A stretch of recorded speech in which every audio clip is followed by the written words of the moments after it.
Wesh, comment vous allez? J'espère que vous allez bien personnellement. Avant qu'on commence la vidéo, il fallait que je fasse absolument quelque chose.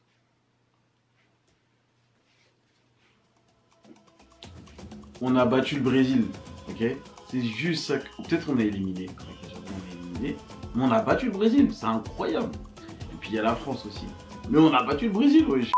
Mais c'est pas le but de la vidéo d'aujourd'hui. Je suis très content que le Cameroun ait fait une très bonne performance à la Coupe du Monde. Mais aujourd'hui, je voulais vous parler d'autre chose puisque, en fait, j'avais envie de faire une vidéo depuis très longtemps. Puisque c'est une vidéo classique que les gens font, surtout les gens qui sont à l'étranger. C'est la vidéo des 1 an, 2 ans à l'étranger. Et en vrai, je me suis rendu compte que j'ai pas fait les 1 an. Vu que mon parcours ici, en fait, il a été tellement particulier, j'ai jamais eu le temps de faire une petite rétrospective de comment ça s'est passé depuis que j'ai quitté la France.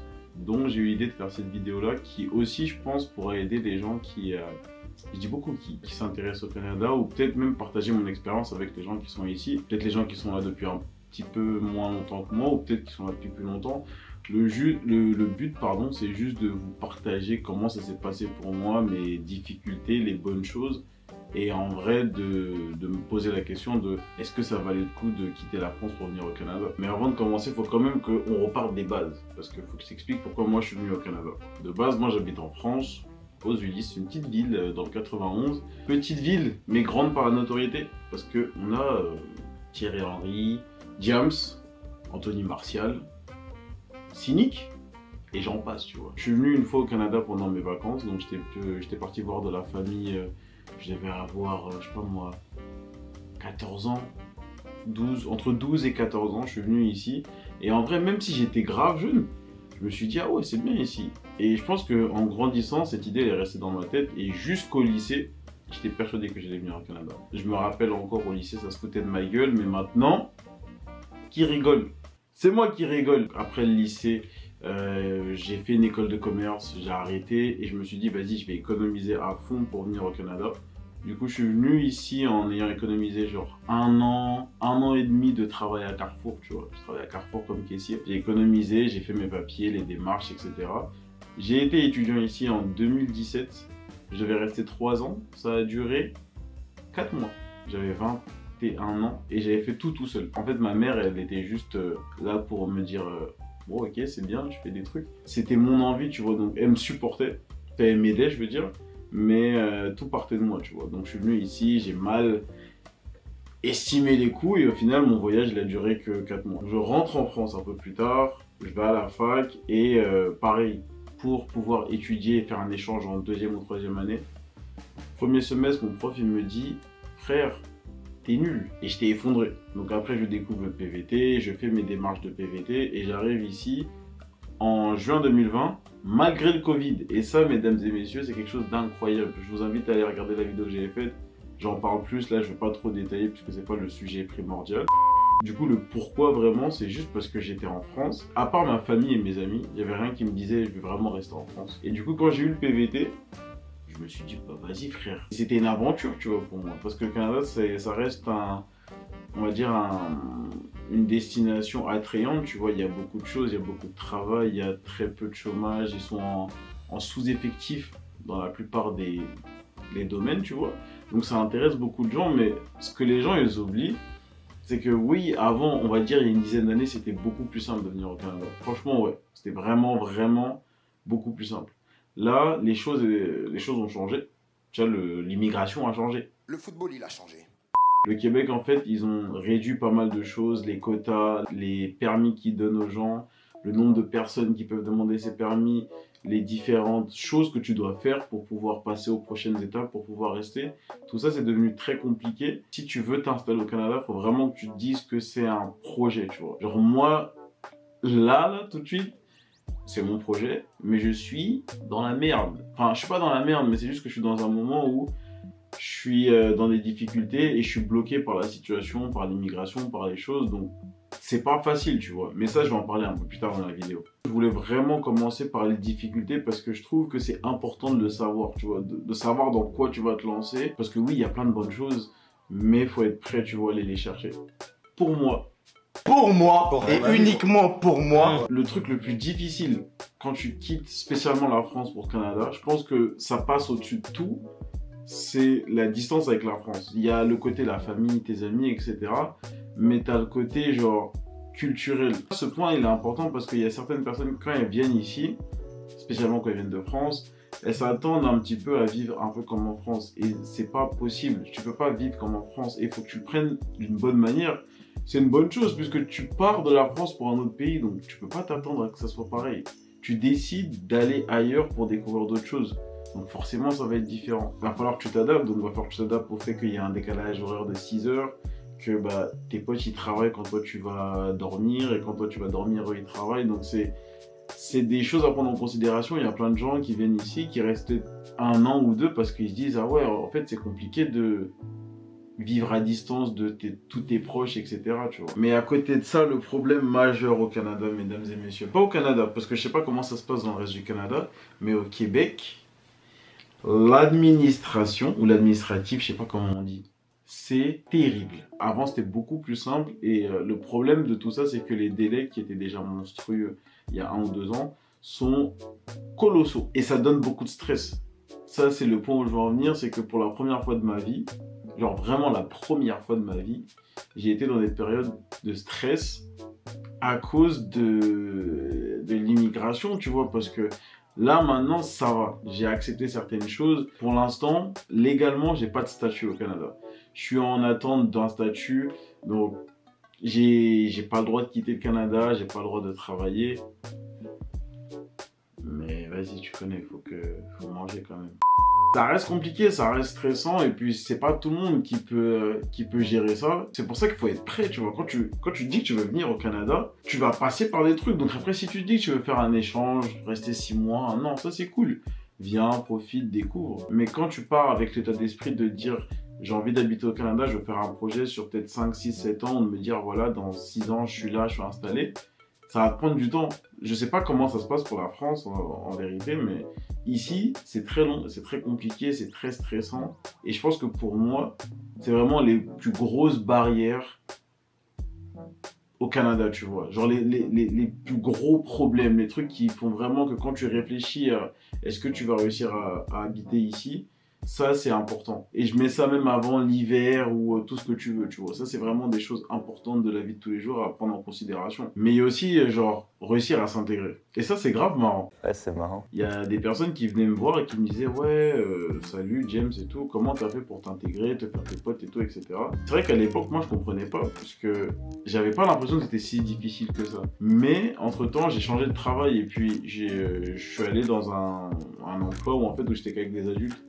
Alors que j'ai commencé dans un travail où on était beaucoup de jeunes.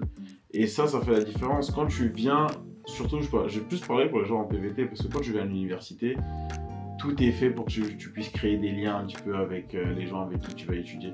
Mais quand tu viens seul et que tu connais personne, au début, c'est un peu compliqué de te trouver des amis. Mais il suffit juste, genre, faut que tu ailles vers les gens un petit peu. Parce que c'est toi, tu viens dans un autre pays, tu vois. Donc, il faut que tu sois ouvert, il faut que tu sois attentif et il faut que tu sois curieux. Moi, c'est ça qui m'a aidé et c'est ça qui a fait que j'ai des bons rapports avec les amis que je me suis fait au début. C'est que j'avais l'air tellement curieux, je voulais tout voir, tout essayer, tout manger, tout goûter, tout découvrir, que eux, en fait, ils ont apprécié en fait me montrer tout ça. M'aller me montrer des trucs dans Montréal, voyager un petit peu, me montrer des choses que je connaissais pas, me faire goûter des trucs que je connaissais pas. Et en vrai, c'est juste parce que moi j'étais ouvert à ça. Et j'étais ouvert à aller découvrir Montréal, tu vois. Il n'y a pas que du négatif. Et c'est ça que j'aime moi personnellement. Parce que oui, tu viens ici, tu as des difficultés, tu as des choses que tu vas devoir faire, des choses que tu vas devoir gérer, auxquelles tu n'avais jamais fait face auparavant. Mais la bonne chose dans tout ça, vraiment la bonne chose, c'est que tu vas découvrir. Depuis que je suis ici, je sais que j'ai changé. Et je sais pas, en fait, j'ai pas beaucoup changé, je pense pas avoir beaucoup changé, mais je sais que j'ai un peu changé sur des petites choses, genre la confiance en soi par exemple. Avant, en France, jamais j'aurais fait cette chaîne YouTube parce que j'étais... je me sentais pas le faire. Et en fait, le fait de venir ici, de faire des choses que je me sentais pas faire aussi, deux choses différentes, tu vois, genre avoir mon appart, gérer des papiers, gérer les trucs de l'immigration, ça je fais de mon mieux. Le fait de faire tout ça, je me suis dit, mais en vrai, je peux faire une chaîne YouTube. Là, le seul problème qui me manque, c'est juste que je suis pas assez consistant. Mais sinon, à part ça, je peux faire les choses et je peux faire du contenu de bonne qualité. C'est ce que j'essaie de vous faire en ce moment, mesdames et messieurs. Et puis, tu vas aussi découvrir plein de choses. Tu vas découvrir des gens, tu vas te faire des amis qui vont être de base des connaissances, mais avec qui tu vas créer des liens et qui vont t'aider aussi à t'intégrer, à vivre, à t'installer ici si c'est ce que tu as envie, tu vois. Je pense que ça dépend vraiment de chacun et de ce qu'il veut.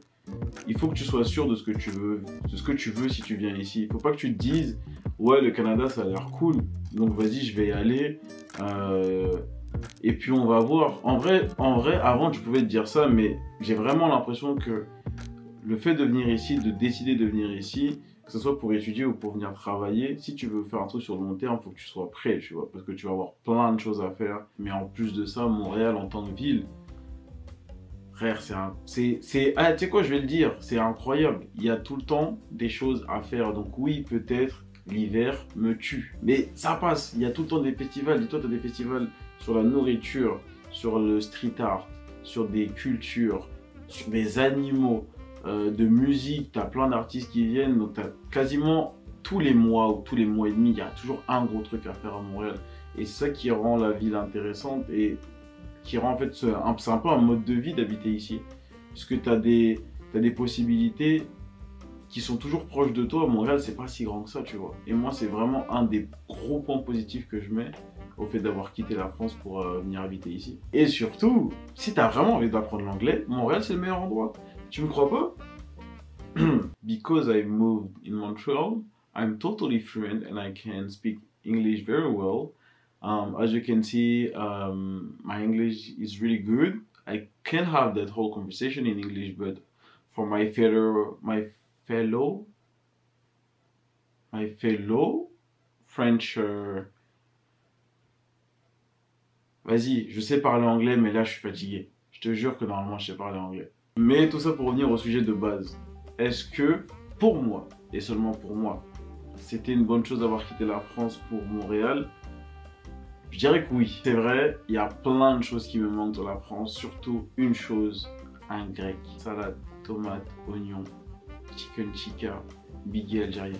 Ça, il n'y a pas ici.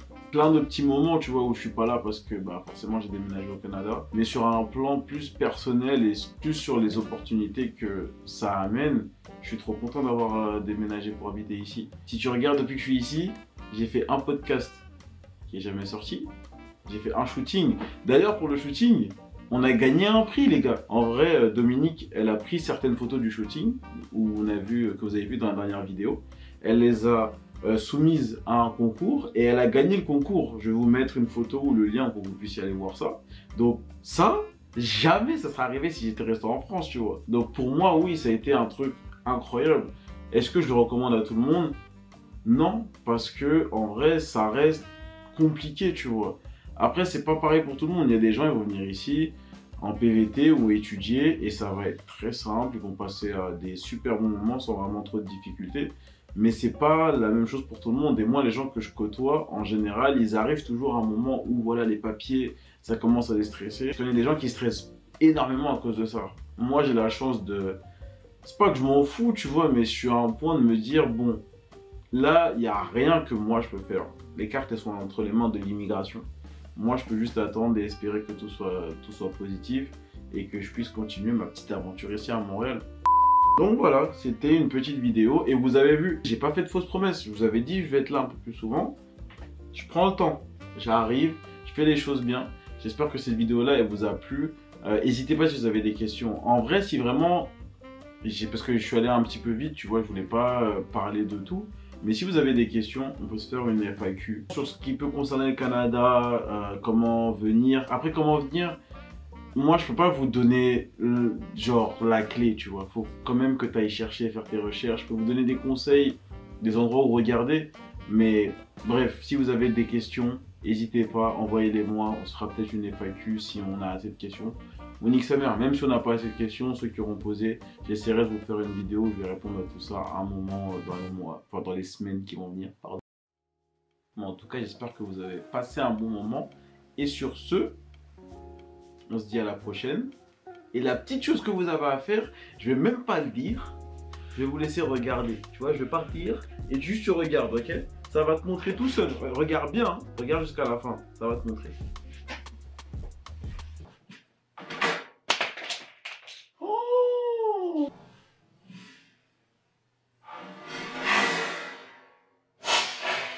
non! Bon bah en fait, je voulais juste que tu t'abonnes et tu likes. Du coup, je veux bien que tu au moins like pour Zoro. Putain. Bon. Peace.